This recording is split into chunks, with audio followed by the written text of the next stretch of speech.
ఈరోజు ప్రేక్షక మిత్రులందరికీ ఒక అద్భుతమైనటువంటి అతి శక్తివంతమైనటువంటి ఒక వస్తువుతో నేను ముందుకు వస్తున్నాను. ఈరోజు అందరి నోట్లో ఎక్కడ చూసినా కరుంగాళి మాల, కరుంగాళి బ్రేస్లెట్, దీని గురించి మాట్లాడుతున్నారు. ఈ కరుంగాళి అంటే ఏంటి?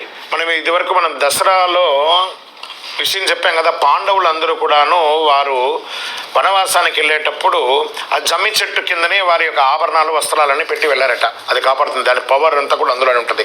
ఆ జమ్మి చెట్టు కరుంగాళిగా 90 సంవత్సరాలు ఉన్నటువంటి జమ్మి చెట్టు బరువుతో కింద పడిపోతుంది. ఆ 90 సంవత్సరాలు దాటిందంటే 140 సంవత్సరాలకి అది కరుంగాళిగా పరివర్తన చెందుతుంది.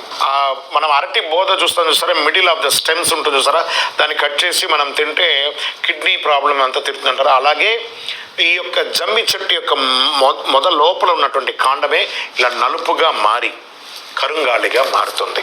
ఆ కరుంగాళి మాల ఏం చేస్తుంది? ఇది ఏం చేస్తుందంటే అద్భుతమైనటువంటి శక్తిని ఇస్తుంది. ఫస్ట్ మన యొక్క చక్రాస్ అన్నిటినీ కూడా యాక్టివేట్ చేస్తుంది.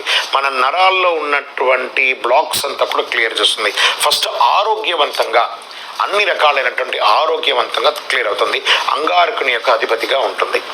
ఈ కరుంగాళి మాల ధరించడం వల్ల ఐశ్వర్య ప్రాప్తి, మనకు ఆరోగ్యం వచ్చిందంటే ఐశ్వర్యం వచ్చినట్టే కదా, అంత అద్భుతంగా ఉంటుంది. సమాజంలో ఏ విధమైనటువంటి నరదృష్టి, నలుపు అంటే బ్లాక్ చుక్క పెడతారు కదా మన పిల్లలు కదా, ఈ నలుపుగా ఉన్నటువంటి ఇది వేసుకోగానే గ్రహ దోషం పోతుంది. ఫస్ట్ నర దృష్టి ద్వారానే అన్ని పోతుంది కదా, అలాంటి కరుంగాళి